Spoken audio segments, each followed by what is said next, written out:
So for the past 3 Sundays, ang tinalakay natin ay identify and deal. So ako ay nananampalataya na sa biyaya ng ating Panginoon, nakita na ho natin sa atin po mismong mga sarili kung ano ang mga nagiging hadlang, kung bakit hindi ho talaga natin nagagampanan ang alam natin na dapat nating gampanan o tayuan bilang isang mga mananampalataya.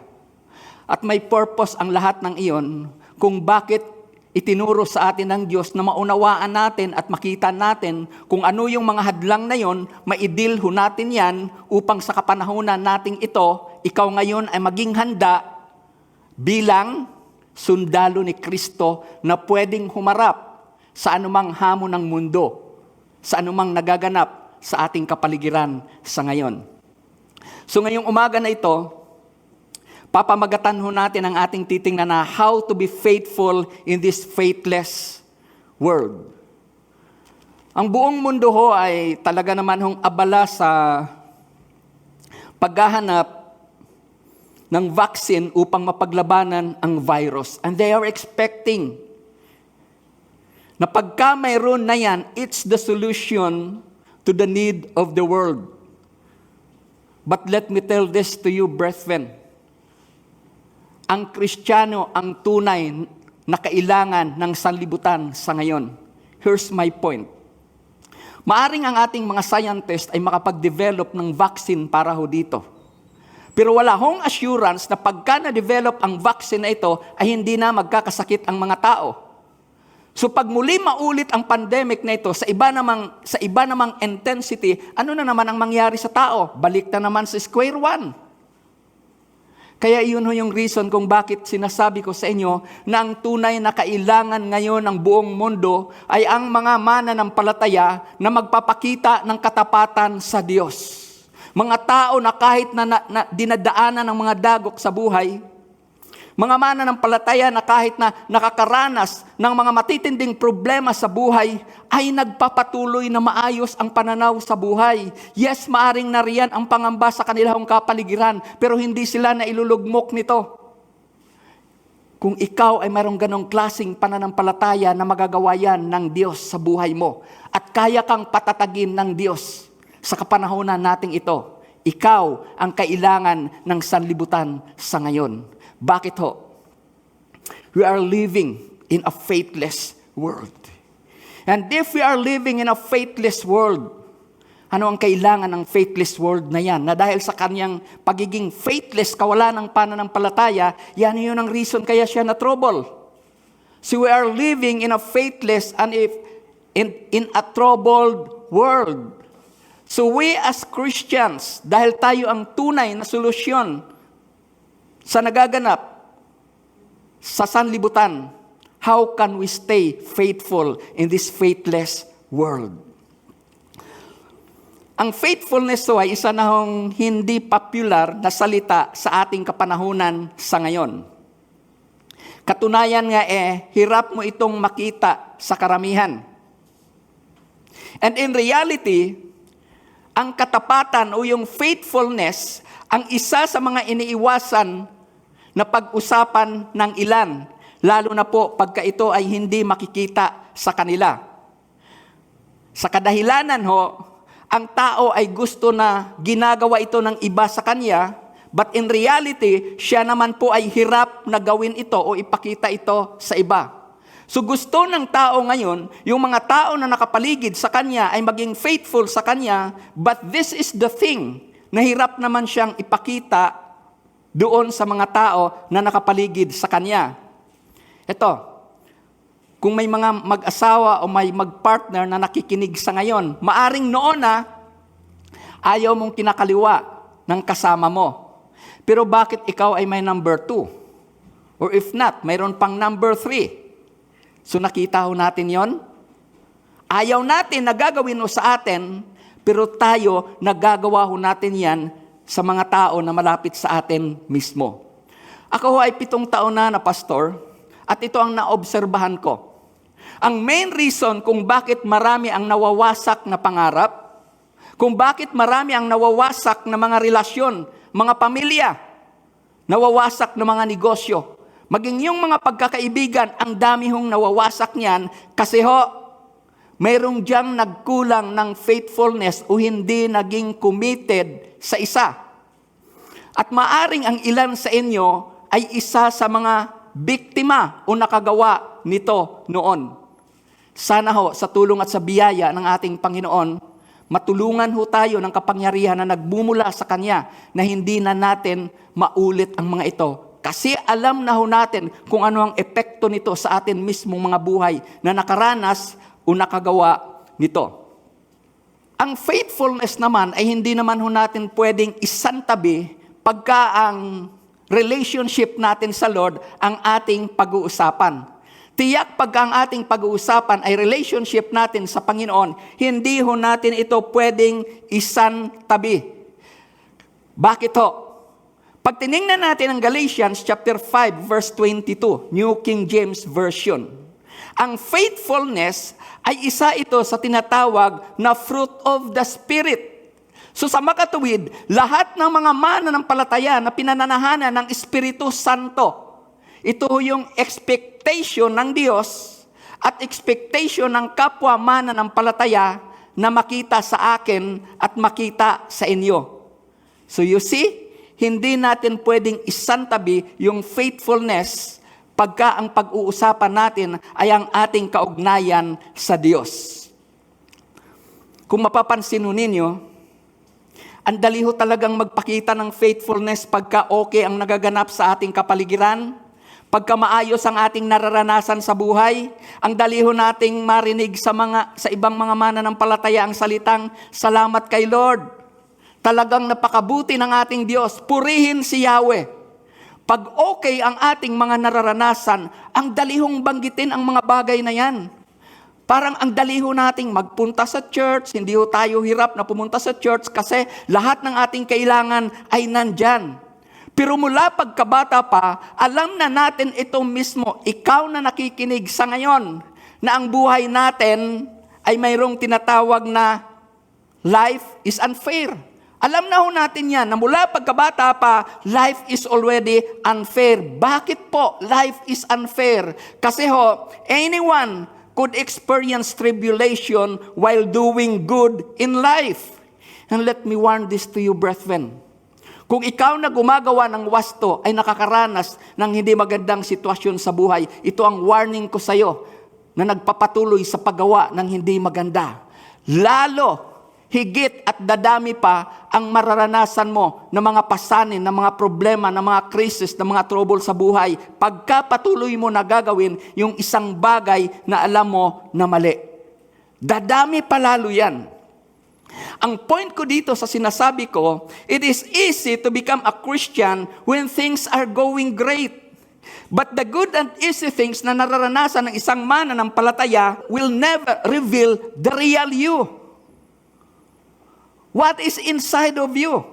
Hindi yan marireveal ang katapatan natin sa Diyos pagka okay lahat ang nagaganap sa ating kapaligiran.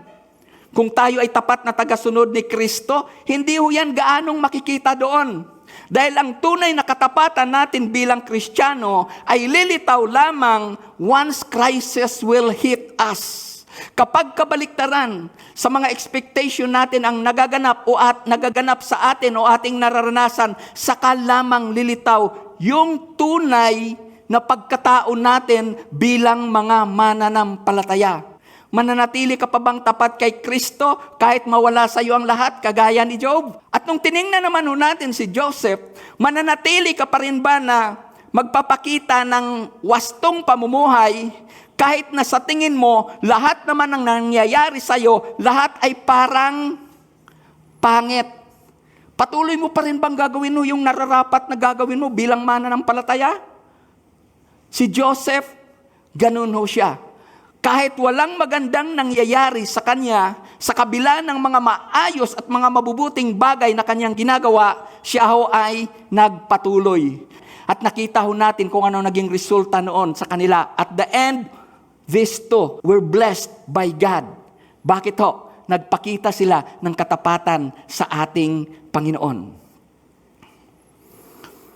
Dear listeners, kung minsan hindi ho talaga madaling magpakita ng katapatan sa Diyos at sa mga tao. Pero salamat na lamang at sa Bible ay may makikita tayo na ilang mga gabay na pagka ginawa natin, yung inaasahan ng Diyos na faithfulness ay makikita sa atin.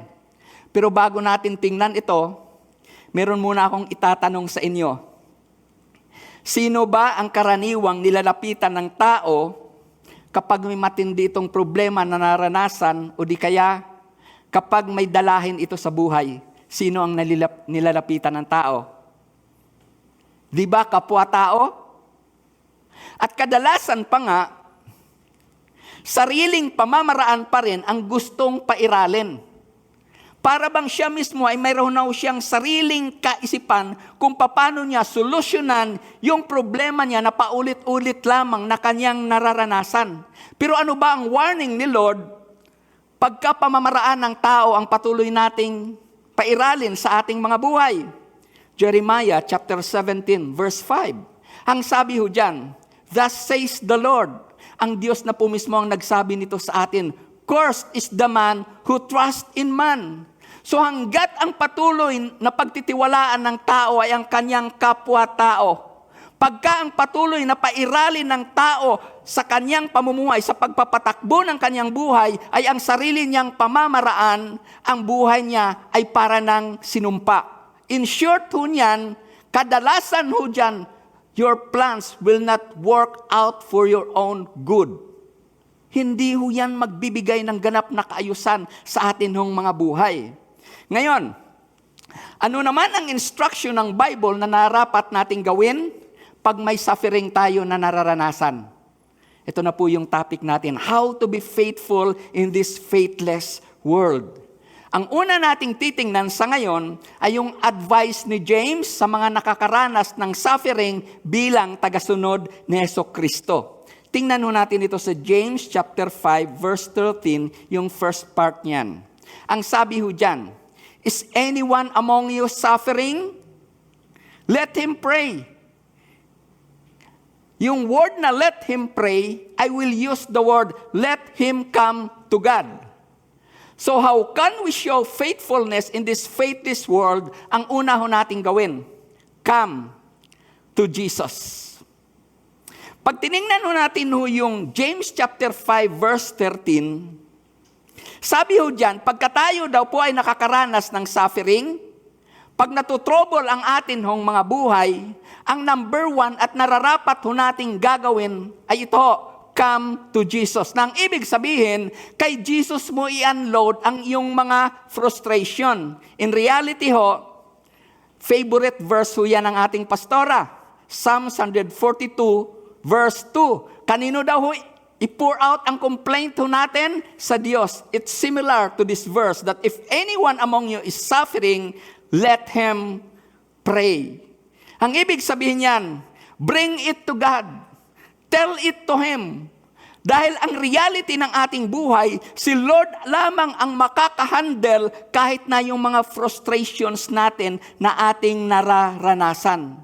So kung kayang i-handle ni Lord ang mga frustration na atin nung nararanasan, the best thing to do for a Christian, pagka ang kanyang buhay ay natutrouble, lumapit siya sa Diyos. For God alone can fully understand you.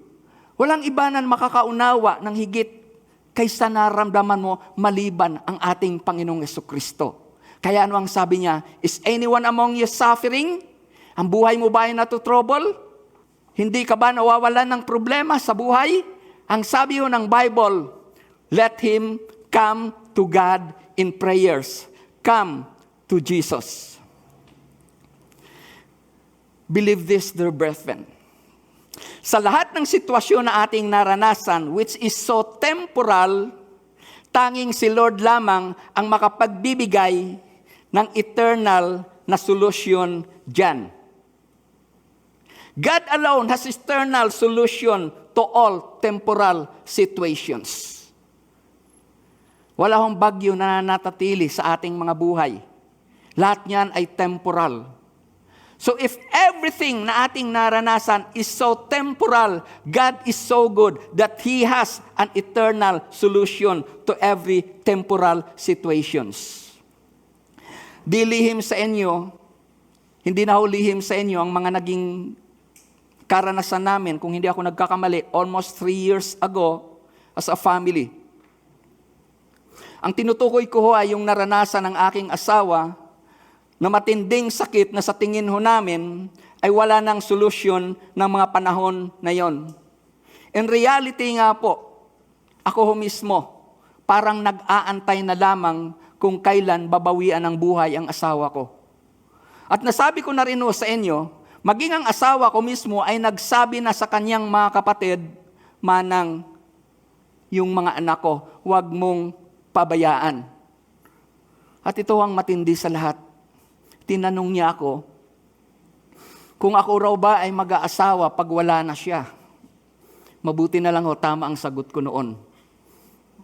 So ang point ko lamang ho, doon sa matinding pangyayari sa amin ng mga buhay, wala naman ho kaming ibang natutuhan na tinuturo ng Panginoon mula pa noon, kundi yung sinasabi diyan sa, is anyone among you suffering? Let him pray. So sa kabila ng mga nararanasan namin yon, pag pumunta kami from one hospital to another hospital, from one doctor to another doctor, wala ho kaming ibang ginagawa kundi mag-pray. Pero karamihan ho doon, wala hong sure na solution, wala hong tiyak na sinasabi ng asawa ko nga ay makaka-recover. But we keep on praying. We keep on coming to God. Salamat na lamang po ang sabi ho sa Bible, and my God shall supply all your needs. Kailangan ho namin ng panahon na yon ng isang doktor na talaga hong makakaturo sa amin kung ano ang narapat namin gagawin para mabigyan ng lunas yung naranasan ng aking asawa. So minsan ho, gumawa ang Panginoon ng pagkakataon para makilala namin ang isang doktor na ni minsan noon ay hindi ho namin kilala. At ang ginamit niya, isa rin sa mga kapatiran na narito. And guess what? Sunod-sunod na ho ang process na ginawa sa aking asawa. Sinabi niya kaagad kung ano ang mga narapat naming gagawin. And within that week, yung problema naming mag-asawa nabigyan ng solusyon. You see? Kung ang atin hong mga suffering ay kay Lord ho natin ito ilapit at hindi ho sa tao, nakakatiyak ho tayo na ang Diyos ay hindi magpapabaya sa atin. Si Lord lamang ang may tunay na solusyon sa lahat ng problema na maaari nating maranasan sa ating mga buhay. God alone has eternal solution to all temporal situations. Natatandaan niyo pa ba yung sinabi ko sa inyo noon na ang panahon ng krisis ay panahon upang lalong higit na maranasan ang kapangyarihan ng Diyos? Sino sa inyo ang nakakatanda pa? Ito po ang prayer ko para sa inyo. Tuwing tayo ay makakaranas ng krisis sa buhay, ang mabuo sa ating isipan ay ito ho. Sa laki ng problema na nararanasan ko sa ngayon, tiyak na hindi ako pababayaan ng Diyos. Yun ho bang ang ibig kong sabihin dito sa sinasabi ko sa inyo, dear listeners, yung nararanasan ho natin na mga kahirapan sa buhay, ito nawa ang isa sa magiging paraan para makita ho natin na sa sitwasyong ito, lalong higit na kailangan ko ang Diyos. Yun ang ibig kong sabihin sa inyo na come to God. Dahil ang bawat sitwasyon na ating nararanasan, they are all designed by God for us to see our need of Him. Kung ikaw ay mayroong sakit at may karamdaman, hindi ho yan design ng Diyos para pumunta ka sa isang arbularyo. Pag ikaw ay nahihirapan, kinakapos sa pera, hindi ho yan design ng Diyos para pumunta ka sa mga nagpapautang upang mangutang. Hindi ho yun yung design ng Diyos sa mga bagay na atin nung naranasan. Ang design ng Diyos kung bakit ang isang tao ay nakakaranas ng kagutuman upang ipakita ng Diyos sa kanya na ang Diyos na tumawag sa kanya ay kayang isupply ang kanyang mga pangangailangan. Kung inaalaw man ng Diyos ng isang mananampalataya ay makaranas ng problema, iyon ay sa pagtawag ng isang mananampalataya sa Diyos, iparanas ng Diyos sa kanya na kayang-kayang solusyonan ng Diyos yung mga problema na nararanasan niya sa buhay. Let's go to reality. Yung pandemic na ito ay nakaapekto ito halos sa lahat ng tao. And let me say this, lahat ng tao, kahit Kristiyano, mayroong mga Kristiyano na nadapuan ng COVID virus. We have to go to reality. But they are praying. They are applying the blood of Jesus to them. Pero bakit naranasan pa rin nila ang mga yon? Ito, kung dinapuan ka man ng COVID virus, it's not yet the end. It's just the start for God to show na kahit may virus ka na, kahit may sakit ka na, yes, maaaring hindi ho virus ang dumapos sa'yo. It might be cancer or anything na talaga naman hong nagpapahirap sa katawan mo. Why not come to God and ask God to heal you? Did not the Word of God says that our God is healer? And when God says that He is our healer, that means to say, nothing, no sickness is so difficult for our God to heal. To heal. Para pagalingin, Tagalogin ko na lang kasi baka iba ang iba ang dating eh. So maaaring ipapahintulot yan ng Diyos. Iyon ay para iparanas, ipakita ng Diyos, kaya ka pa rin niyang pagalingin. Oh, okay. Ipagpalagay na ho natin. Ipinahintulot ng Diyos na talagang mamatay ka sa sakit at karamdaman. Ano ngayon? Nasa langit ka naman. Hindi ka naapektado doon ng anumang virus. Hindi ka naapektado doon ng anumang pandemic, ng anumang trouble. So, ang gusto ko lang na makita ho natin, sa lahat ng sitwasyon na atin hong naranasan, si Lord lamang ang may eternal solution. Whatever He allows for us to experience here on earth, ano man ho yun. Kung inaalaw niya na makaranas ho tayo ng trouble, He has a solution for all of those. Kung inaalaw man niya na makaranas tayo ng mga tinatawag na need, God can supply all our needs. At kung ikaw man ay nakakaranas ng mga trouble, crisis, matitinding problema sa atin pong mga buhay, nariyan lamang si Lord, katabi mo. At pagka siya ang tinawagan mo, pagka siya ang nilapitan mo sa oras na ikaw ay nakakaranas ng mga suffering sa buhay, mararanasan mo ang yakap ng Diyos sa buhay mo. At pag niyakap ka ng Diyos, tiyak, maayos yung sitwasyon na pangit na nararanasan mo. But the number one, the first that we need to do, we have to come to Jesus. Pagka yun ang ating ginagawa, pagka may problema, pagka may pangit na nangyayari sa atin ng mga buhay, kay Lord ho tayo lumalapit, dinideclare ho natin sa sanlibutan na ang ating Diyos ay napaka-effective sa ating buhay. And at the same time, we are not magnifying the effects of crisis in our life. Isa pa lamang ang ating tiningnan. How can we show faithfulness in this faithless world? Yung una, come to Jesus.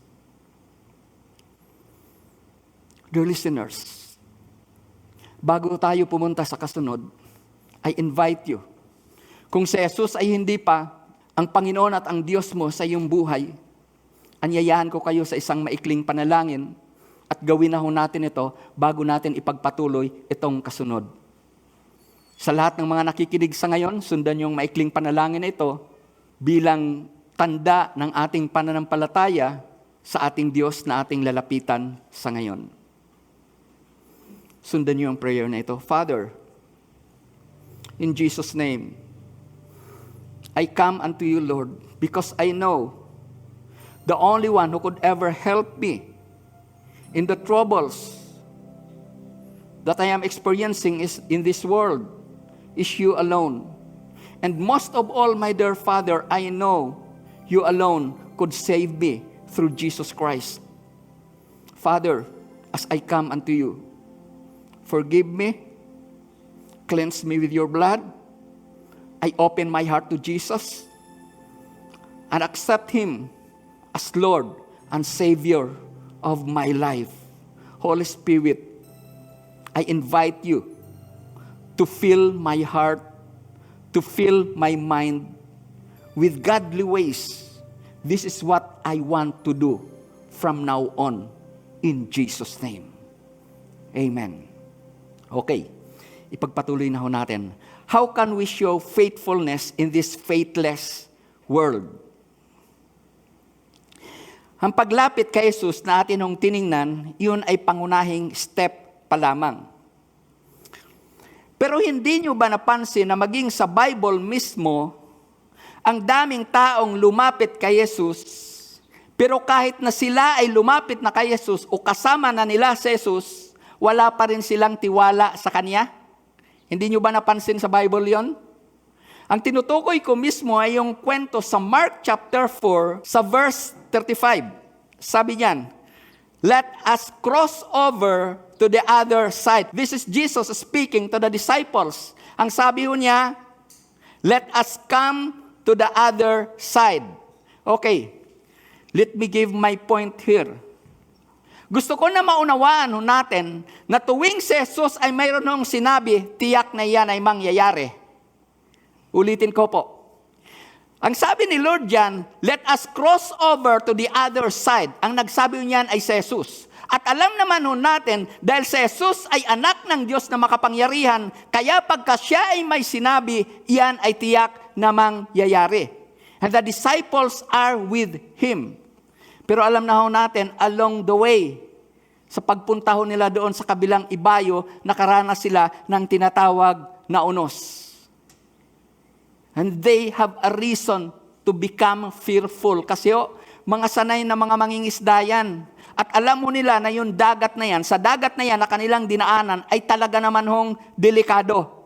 But they forgot na kahit dumaan sila sa isang delikadong lugar, the God who could control the wind and the storm is with them. Kasama ho nila yon. Kasama nila sa Jesus doon mismo sa barko na kanilang, sa bangka na kanilang sinasakyan. So, pagka mayroon tayong kaisipan dyan, na pagka si Jesus ay atin nung kasama, yung pananampalataya ho natin, yung full trust natin, nararapat ay nasa Kanya. Pero alam na ho natin sa kwento, nang dumating yung unos at bagyo, natakot ang mga tao na ito. So ang point ko, yes, they have been with Jesus. They go with Jesus. They come to Jesus. But still, they did not fully trust in what Jesus can to their difficult situation. So dito ngayon papasok itong pangalawa. Believe that God is able. Hindi lamang yung lumapit na tayo kay Jesus, yung pangalawa na rapat nating gawin, believe that God is able. And this simply means that God can work on everything irregardless of the situation. Puntahan naman natin ang kwentong ito sa Mark chapter 5, starting verse 21, para maipaliwanag ko sa inyo yung ibig sabihin ng believe that God is able. Ito po ay kwento ng isang lalaki na nagngangalang Jairo. Yung kanyang ginawa, pansinin niyo pagkakita kay Jesus. Okay. Hanggang doon lang muna tayo. Gusto ko na atin makita dyan na sa kwento na yan, nandoon yung mga disciples ni Jesus. Pero makikita ninyo, hindi si San Pedro, hindi si San Juan ang nilapitan nila, hindi sila nagpatira pa sa mga yon. Kanino sila nagpatira pa? Kay Jesus. Be sure na pagka tayo ay lumalapit sa Diyos, we go directly to Jesus Christ. So diyan ang kanyang nilapitan ay si Jesus. Ito ang kanyang ginawa. Siya ay nagpatira pa sa kanyang paanan, at ang samo, agaw buhay po ang anak kong dalagita. Kung maari, sumama kayo sa akin at ipatong ninyo sa kanyang iyong kamay upang siya'y gumaling at mabuhay. Tingnan niyo, mayroon siyang request. At tingnan ninyo, dahil ang Diyos natin ay talaga hong napakabuti, pinagbigyan niya yung request. Kung ano yung sabi niya na gawin, yun ang ginawa ni Jesus. But of course, hindi lahat ng atin pong hilingin sa Diyos ay sa pamamaraan na gusto natin yung gagawin ng Diyos sa atin. Diyan, sa pamamaraan ni Jairo, yun ang ginawa ni Jesus. Pero hindi lahat ng pagkakataon ay ganon ang gagawin ng Diyos sa atin hong mga buhay. Tandaan ho natin yon. Ngayon, ipagpatuloy ho natin itong kwento. Sumama si Lord sa kanila. Pero mapapansin ho natin dyan sa verse 25, mayroon diyang naisingit na kwento. So habang si Jesus ay sasama na sa grupo na ito, papunta doon sa lugar na naroon yung anak ni Jairo, mayroon hong biglang sumingit sa kwento. Ito naman ay isang babae na 12 taon ang dinudugo at lubhang nahirapan. Marami ng manggagamot ang tumingin sa kanya at naubos na sa pagpapagamot ang kanyang mga ari-arian. Ang makikita ho natin dito sa kwento, 2 tao na parehong mayroon hong matinding pangangailangan. Itong isa ho, namulubi na dahil sa kanyang nararamdaman. Naubos na. Wala na ho siyang panggasto pa. Ito naman ho, yung isa. Yung kanyang anak na mahal ho niya na sa bingit ng kamatayan. So makikita natin dito yung 2 tao na parehong nangangailangan ng tulong ni Jesus. Okay. Mayroon akong i-describe dito sa inyo. Ito si Jairo, lumapit ho ito na kinausap mismo si Jesus. Pero itong babae na ito, dahil sa hiya, dahil sa kanyang karamdaman, siya ho ay lumapit kay Jesus na ang ginawa niya sa likod. Lumapit siya na dumaan sa likod. Yung isa naman, lumapit kay Jesus ng paharap. Pero ang gusto ko na makita ho natin dito, ang dalawa na ito, regardless of what way they did, both has faith. Pareho ito na mayroon ng pananampalataya. Maaring mayroon ho sa inyo dyan. Sa dami na ng nagawa ho na kasalanan, ay parang nahiya nang lumapit sa Diyos. Yung parang sobra na ho kayong napalayo sa Diyos.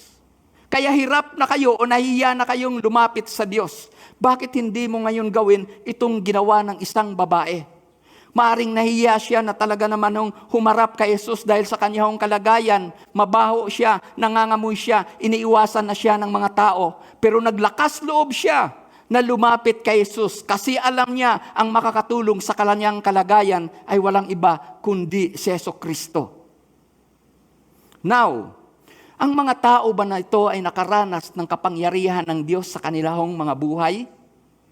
Pag tinuloy ho natin ang kwento, silang dalawa ay pareho. Balikan ho natin ang kwento ni Jairo.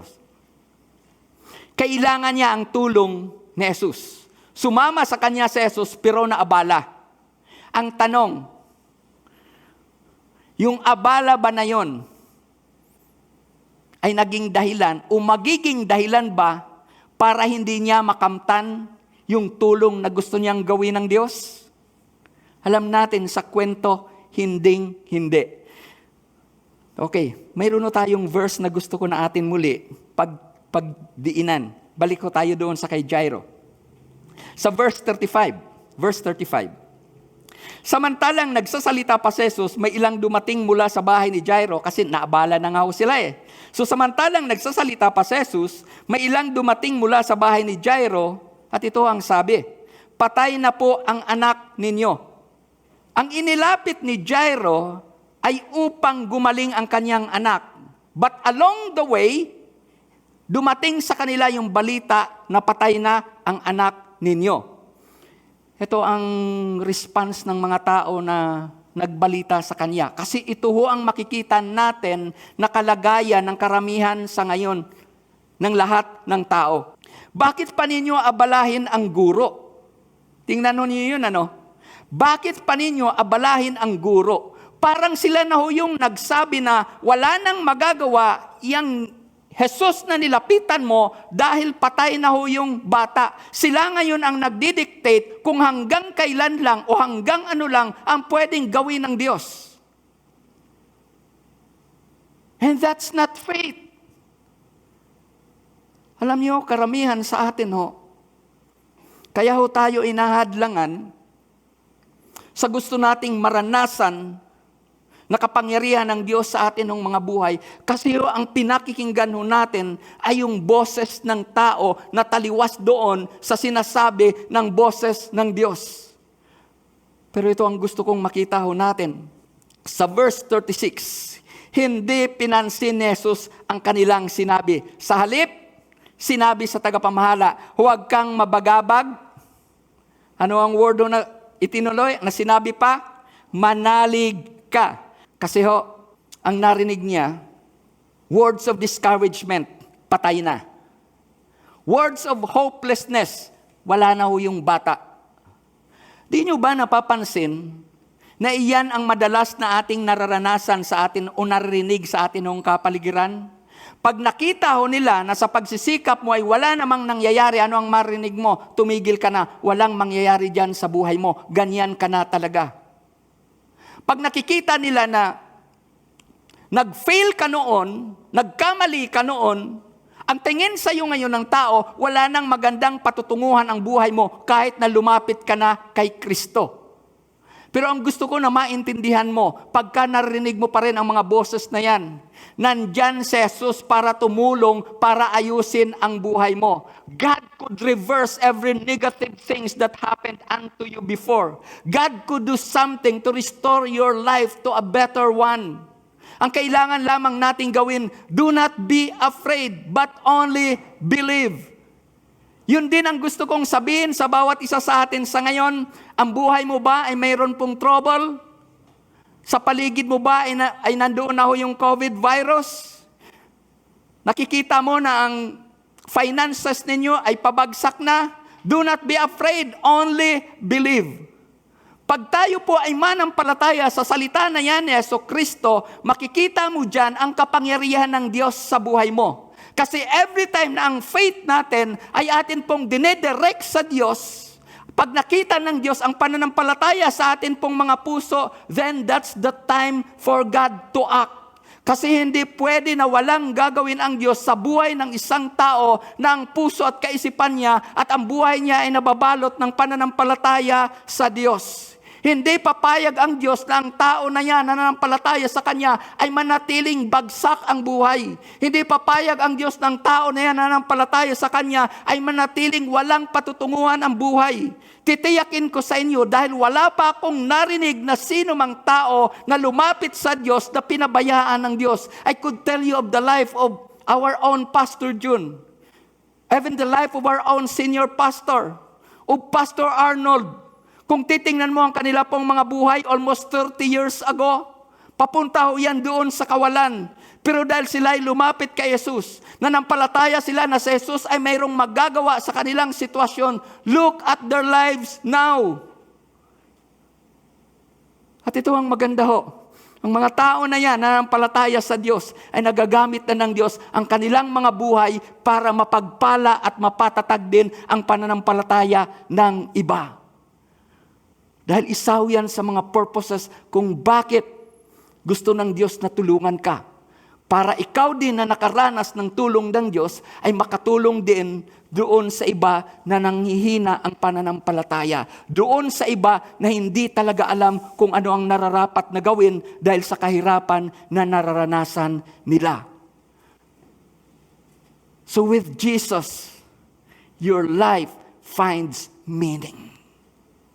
With Jesus, your life will find direction. You will never be misguided. You will never be misdirected. If you will just come to Jesus, maaring may kulang. Pero yung kulang na yan, para ikaw ay magtagumpay, ang ating Diyos ay may kapangyarihan.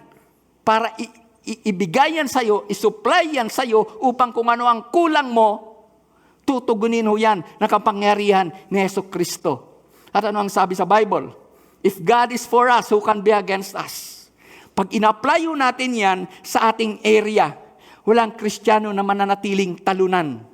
Walang Kristiyano na mananatiling bagsak spiritually. Walang Kristiyano na hindi makakakita na magandang kinabukasan sa kanyang pagsunod sa Diyos. Kaya ikaw ang Kristiyano na yan na nagdi-desire na ang buhay mo ay magamit para sa Diyos, para sa kapurihan ng Diyos. All that you need to do, ito, main two, come to Jesus and believe that God is able. Pag nagawa ho natin ito, your life will be a testimony to this faithless world. Yes, maaring ang pera na kakamtan mo ay hindi kasindami nung pera ng mga tao na hindi kumikilala kay Kristo. Pero yung isusupply sa'yo ng Panginoon ay sapat na para mabuhay ka ng marangal. Bakit? Our God will supply all. Praise God, walang kulang yung all. At kung pananampalatayanan lamang ho natin yan, I'm sure, the hand of God that does miracles,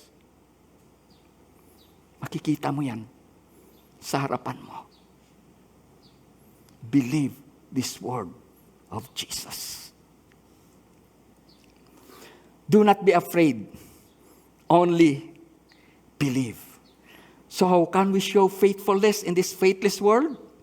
Number 1, be sure na ang nilalapitan mo ay si Jesus.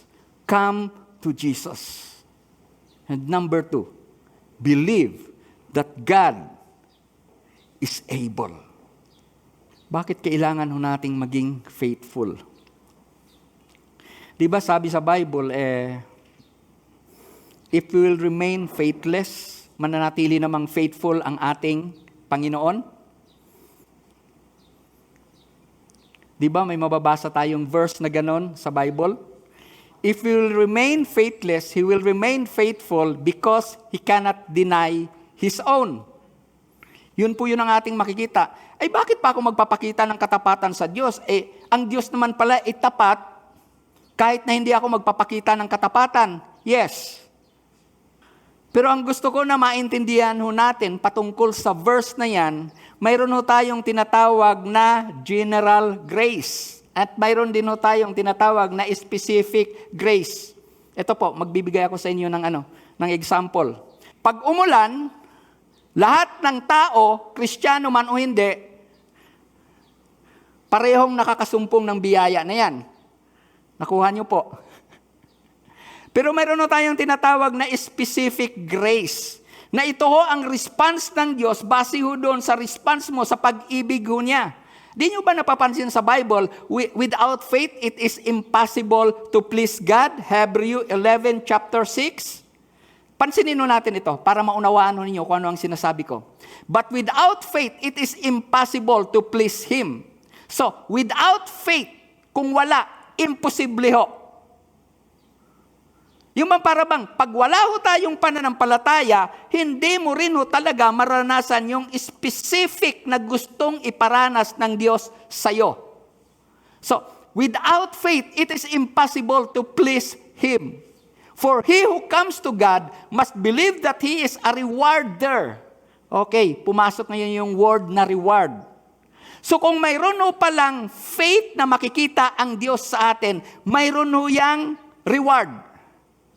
May reward. Diyan nyo ngayon makikita kung bakit mayroon hong mga tao na ang tagal-tagal na hong mga mananampalataya, sinasabi nila na sila ho ay mananampalataya, pero makikitaan mo na parang wala ho talagang nangyayari sa kanilang mga buhay. At hindi ho natin dito pinag-uusapan ng 1 taon. Ang pinag-uusapan ho natin dito ay almost 20 years na, 30 years na, the same. Pero may makikita ka naman ho, na mga mananampalataya, na mula nang sila po ay manampalataya sa Diyos. Yes, hindi ho bigla ang ilan, pero unti-unti, nakita mo, kung dati naninigarilyo ito ng 1 kaha, ngayon ay kalahati na lang. Unti-unti, may ginagawa ho ang Diyos sa kanyang buhay. So, without faith, it is impossible to please God. So, why we need to be faithful to God? Kasi ho yung number 1 ho dyan, there is a reward. May reward ho. At ang reward ay ito ho. You will experience plenty in 2020. Ano ang batayan ko ng verse na yan? Ba't nasabi ko na pag tayo ay nagpakita ng faithfulness sa Lord, makaka-experience tayo ng plenty ngayong 2020. Anong verse ang batayan ko ho dyan? Proverbs 28:20. First part. Okay. Pansinin nyo yun ang word na ito, ang verse na to. Sabi dyan, ang taong tapat, sasagana. Hindi ka sasagana sa utang, Hindi ka sasagana sa problema, hindi ka sasagana sa mga kahirapan, hindi ka sasagana sa krisis sa buhay. Kung inaalaw man ng Diyos na ito ay nararanasan mo, but it will not topple you down. Maaring i-allow naman talaga ni Lord yan pero it will not topple you down. Kasi nga yung purpose niyan, kanina tiningnan natin, it is for us to experience God more in our life. So ang taong tapat ay sasagana. Sa English niyan, a faithful man, the brethren, kung ikaw ang tao na yan, kung pwede mong, dahil sa biyaya ng Lord, pwede mong ilagay, yes, by the grace of God, I could become a faithful man. Then this is what the Word of God says. You will abound with blessing. Sasagana ka sa pagpapala. Yung word na abound, sa ibang translation yan, you will have many. You will have rich blessing.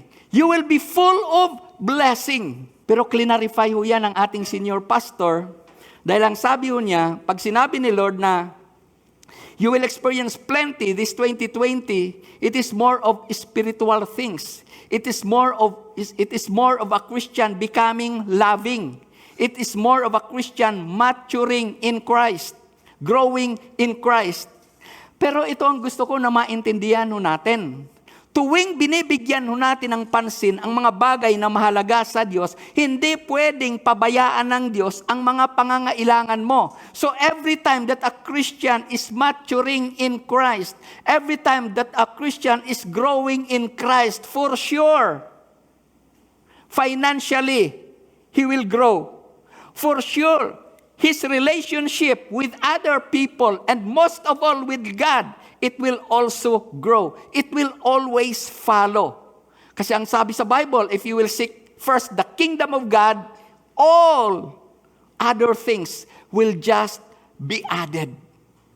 Kaya ano ang maranasan ng isang tao na nagpapakita ng katapatan? Yung pangalawa na inuna natin. You will experience plenty in 2020. Pero mayroon pa akong isa sa gusto ko na makita natin. Bakit nararapat ng isang mananampalataya ay magpakita ng katapatan sa Diyos? It is out of our gratitude to God. Na ang tinutukoy ko, ang ibig kong sabihin, because all the time, God remains faithful to us. All the time, God remains faithful to us. Sa Lamentations chapter 3, verse 22 to 23. Konting background lang ng Lamentations para maunawaan ninyo. Ito yung panahon na kung saan ang bansang Israel, all of them, the whole nation has been under the slavery of Babylonian. For 70 years, they have been under the captivity of the Babylonian Empire. Yun yung panahon na kung saan wala na hong mga nagpupuri sa Diyos. Pinagbabawalan sila. Yun yung panahon na kung saan lahat ng kanilang mga pananim ay nasira. Yun yung panahon na lahat ng kanilang mga naipon ay winasak. Yun yung mga panahon na kung saan ang mga mahalagang bagay na nandoon sa Jerusalem, dinala ito doon sa Babylonia. So in short, they are in deep poverty. They are in deep trouble. Pero ito ang makikita natin dito. Sa gitna ng mga bagay na naranasan nila, ito ang nakita ng sumulat ng Lamentations. Na sa kabila ng mga naranasan nila na yun sa kanilang mga buhay, sa kabila ng mga panahon na parang hindi nila nakikita na ang Diyos ay kumikilos sa kanilang mga buhay, sa kabila ng mga panahon na alam nila na ang dapat ay Diyos ay gumagawa na o nagpapakita na ng ganito, pero parang wala, pero isang bagay ang nakita dito ng sumulat nito. Ang sabi dyan, the steadfast love, the unfailing love of the Lord. Ang nakita niya, kahit na gano'n ang kalagayan nila, mahal pa rin sila ng Diyos. Kasi nakita niya na sa tindi ng kanilang mga nagawang pagkakamali noon, hindi lang yun ang dapat nilang naranasan. Dapat talaga wipe out sila, pati buhay nila, wala na dapat na natira. Yun ang kanyang nakita doon. Kaya ano ang sabi ho niya? Yes, ito nga ho yun ang aming naranasan. Pero mahal pa rin ho kami ng Diyos. Kasi sa pagkaalam niya, hindi lamang yun ang dapat nilang maranasan sa buhay. Higit pa sana doon ang kanilang maranasan sa buhay kung talagang ibinigay sa kanila ng Diyos, ano ho yung deserving nila. Pero ito ang kanya hong nakita. The steadfast love of the Lord never ceases. Sa kabila ng kanilang pangit na naranasan, nakikita pa rin niya, ang Diyos ay mahal pa rin sila. At alam niya, darating ang panahon, yung Diyos na sa tingin niya ay nanahimik sa ngayon, may gagawin ho yan in the near future. So sabi niya, the steadfast love of the Lord never ceases. Ang dakilang katapatan ng Diyos ay hindi nagmamaliw. The steadfast love of the Lord never ceases. His mercy shall never come to an end. At sa verse 23, oh praise God. Ito yung nagbibigay sa kanya ng pag-asa. Every morning, God is doing something. Alam niyo ang dahilan kung bakit parang sa tingin natin, sobrang tahimik o walang ginagawa ang Diyos. Nandoon ka kasi nakafocus sa problema eh. Nandoon ka nakafocus doon sa pangit na naranasan mo, kaya hindi mo na nakikita na ang Diyos pala ay unti-unti na mayroon ng ginagawa sa'yo. Sobrang focus ka na doon. But if we will just focus our mind on what God can, doon mo makikita every morning, God is doing something. Doon mo makikita that every morning, God is showing His kindness unto you. That every morning, niyayakap ka pala ng Diyos. And every morning, yung magandang plano niya sa iyo ay lalo niyang sasariwain sa iyo. But,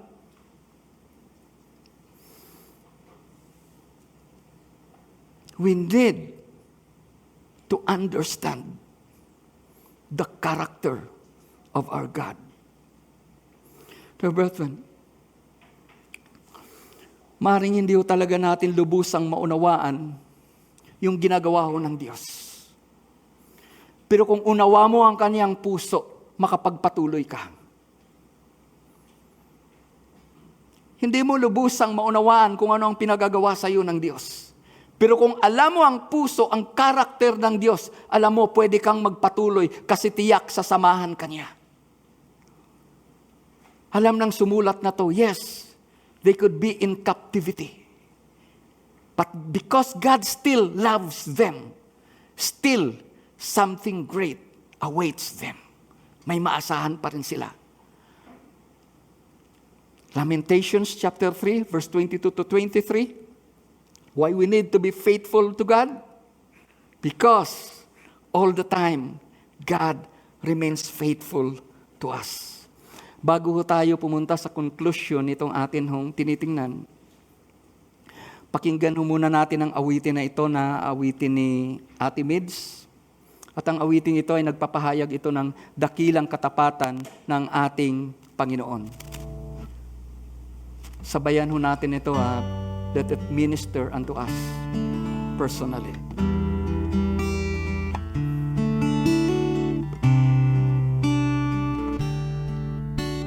Sayang kay buti ng ating Panginoon, magtatapat sa habang panahon, maging sa kabila ng ating pagkukulang, biyaya niya'y patuloy na laan. Katulad ng pagsinag ng gintong araw, patuloy siyang nagbibigay tanglaw. Kaya't sa puso ko't damdamin,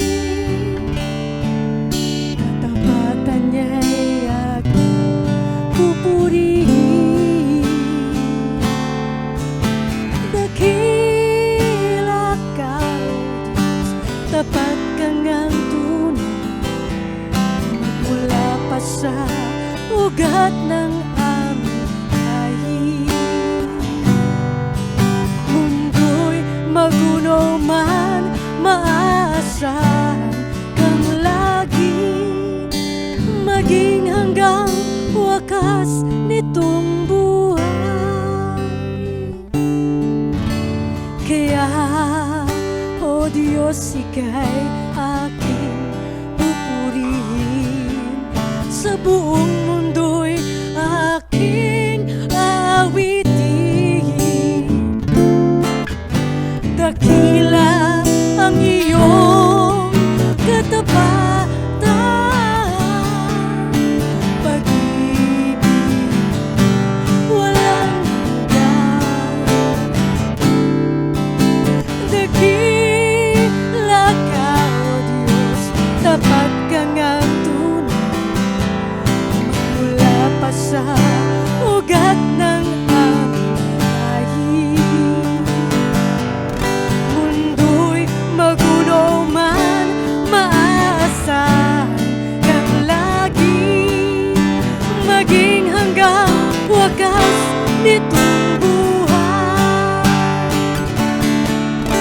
Dakila ka, O Diyos, tapat ka ngang tunay, magmula pa sa ugat ng aming lahi.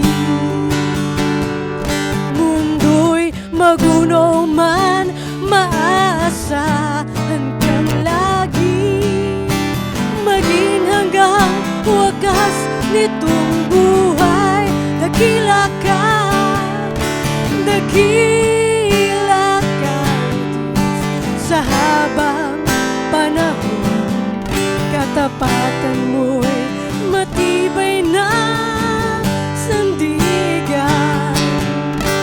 Sa bawat bighati, tagumpay man ay naroon.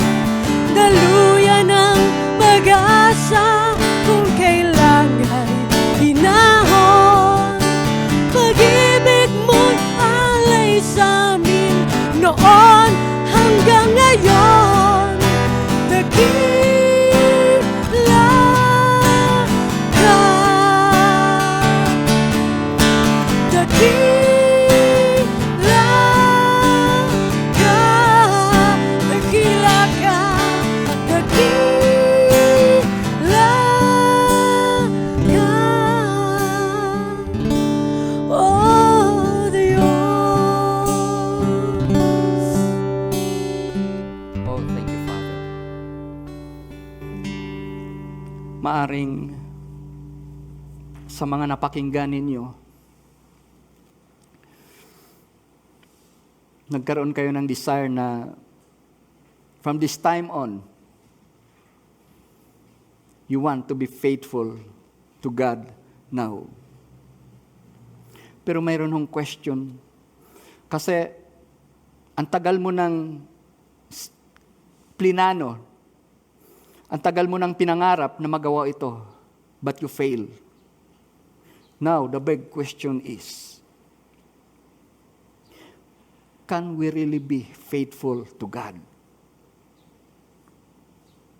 Magagawa nga ba talaga natin na magpakita ng katapatan sa ating Diyos sa kalagitnaan ng faithless world? Can we be faithful really to God? Yes. At di mo kailangang ma-memorize ang buong Bible para magawa ho yan. All that we need to do is to understand what He has done unto us. All that we need to do is to know the character of God, for God Himself has already empowered us to do this. Yes, you are empowered by God to show faithfulness. Di ho ba kanina binanggit ko sa inyo, the fruit of the Spirit? So ibig sabihin nun yan, yung banal na Espiritu Santo na nanahan mo, siya ang tutulong sa'yo para magawa mo yung katapatan na inaasahan ng Diyos na magawa ho natin. And if we will just acknowledge the presence of God in our life always or on a daily basis from every situation na atin nung naranasan, then wala hong reason kung bakit hindi ho natin magawa itong tinatawag ng Bible na faithfulness. Sa 2 Peter chapter 1 verse 3. As His divine power has given, sa ibang translation no yan, His divine power was already granted to us. It was already given. As His divine power has given to us all things that pertains to life and godliness. So, ibig sabihin yan, in-equip na ho tayo ng Panginoon upang ho yung faithfulness na isa sa fruit ng Holy Spirit na gusto ho nating magawa, ay magawa natin sa ating kapanahunan regardless of what we are experiencing in life. Minsan ho si Paul ay nanalangin ng 3 beses na yung bagay na humahadlang sa kanya para magawa pa lalo kung ano ang narapat niyang gawin, idinalangin niya sa Panginoon na yun ay kunin. Ang tawag natin doon, thorn of the flesh. Pero ito ang sabi ng Panginoon sa kanya. Sa 2 Corinthians chapter 12 verse 9. And He said to me, "My grace is sufficient for you, for my strength is made perfect in weakness." The strength of God was made perfect in weakness. Maaring may weakness ka na mula pa noon, hindi mo talaga magawa yung faithfulness na gusto mo. Then the Word of God says, God's strength was made perfect in weakness. Na ang ibig sabihin nun yan, kung panampalatayanan lamang natin na si Jesucristo ay may magagawa doon sa ating sitwasyon, yan ay tiyak na mararanasan nating lahat. For my grace, says the Lord, is sufficient for you. For my strength is made perfect in weakness. Ito ngayon, pansinin niyo itong kasunod. Therefore, I most gladly, I would rather boast in my infirmities. Tingnan niyo po yung pagbabago, Nung maranasan niya yung kapangyarihan ng Diyos sa kanyang buhay, ang focus niya wala na doon sa infirmities. Para sa kanya, tuwing babagabag sa kanya yung infirmities na yan na kanyang binabanggit, mayroong kaagad supply ng grace sa kanya. At yung supply na grace sa kanya, yun ang tutulong sa kanya para magtagumpay laban sa weakness na ito. Kaya sabi niya, therefore, most gladly, I would rather boast in my infirmities, that the power of Christ may rest upon me. Para sa kanya, with or without infirmity, it does not matter. What is important, nararanasan niya si Kristo sa kanyang buhay. What is important unto him, God never leaves him nor forsake him. Kaya makikita ho natin dito sa atin ng mga tiningnan that every Christian, you and me, it's one of us, is already empowered by God to live faithfully to Him. Magtatapos ako dito. Dahil sa mga nagawa ho natin ng mga pagkakamali ho noon sa buhay, ay maaari hong mayroon na hong nasira. Mayroon nang nasira sa buhay mo. Mayroon nang nawala sa iyo dahil sa mga pagkakamali na nagawa mo noon. Maaring pati ang buhay ng ibang tao, pati buhay ng pamilya mo, maaring pati kagrupo mo ay naapektuhan ng matindi dahil sa matinding pagkakamali na nagawa mo noon, bunga ng unfaithfulness na meron ka. But brethren, believe this. God has the power to restore you what was lost to you. God has the power to bring back to you what was lost to you. What the enemy destroyed to you, what the enemy steal from you, God has the power to bring it back to you. All that we need to do now, taos puso tayong lumapit sa Kanya, humingi ho tayo ng tawad sa unfaithfulness na nagawa ho natin. At mula ngayon, Hingin ho natin ang dakilang tulong niya upang magawa na ho natin ang katapatan, may pagsubok man o wala. Dear brethren, maaari hong pagkatapos ng pandemic na ito, ay baka hindi ho natin masabi. Ay baka may nag-aantay pa. O baka may nag-aabang pa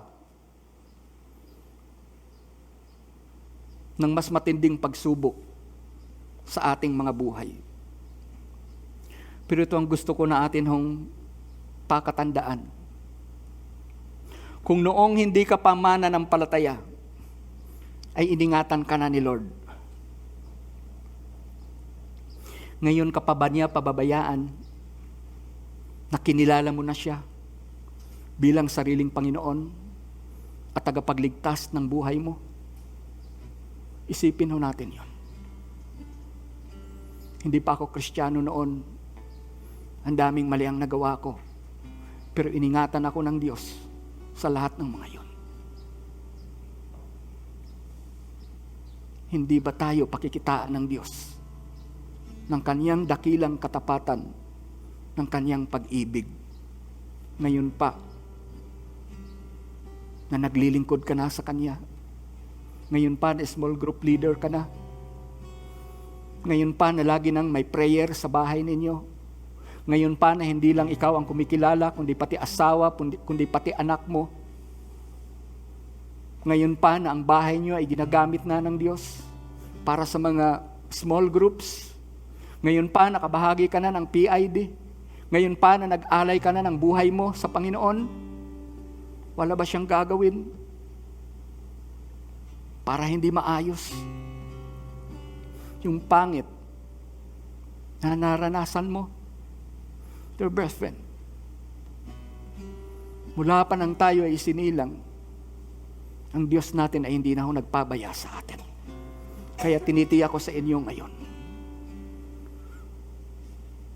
ang Diyos na nag-alay ng Kanyang buhay sa atin ay kaya ring ipagkaloob ang solusyon sa mga pangit na sitwasyon na nararanasan mo sa ngayon. Mahal na mahal ka ng Diyos, kaibigan. Kung magpatuloy ka lang sa pagsunod, sa pagkilala sa Kanya, kung ipagpatuloy mo lamang ang mga bagay na ipinagagawa ng Diyos sa buhay mo, natitiyak ko, God will see to it that you will become victorious in life. God will see to it that He will meet all your needs. God will see to it that He will raise you up above every situation. Dahil ang buhay mo ngayon ay nakafocus na sa Kanya. Dahil ang buhay mo ngayon ay naging kagamit-gamit na sa Kanya. And believe this, dear listeners. Kailanman hindi nagsinungaling ang ating Diyos. Pag sinabi ng ating Diyos, because He see faith in us, I assure you, you will get a great reward from God. At ang reward na yan, na sinasabi sa atin ng Diyos, hindi mo lang yan pakikinabangan dito. Pakikinabangan mo yan hanggang sa tayo ay makarating doon sa bayan ng ating Diyos, sa langit na gusto nating puntahan. At doon, kapatid, wala nang coronavirus na makaapekto sa iyo. Wala nang manlalait sa iyo. Wala nang magpuput down sa iyo. Wala ka nang hirap na maranasan doon. That's the promise of God. That He will bring us there if we will just put our trust and commit our lives to Him. Sana ho, wala na ang turning back. This is not the time for you and me to turn our back on following Jesus. Keep up the faith, dear brethren. God will richly bless you for your faithfulness. Sumuli, Magandang tanghali, magandang umaga, magandang hapon. Saan mang dako ng mundo napapakinggan ninyo ang mensaheng ito. God bless you.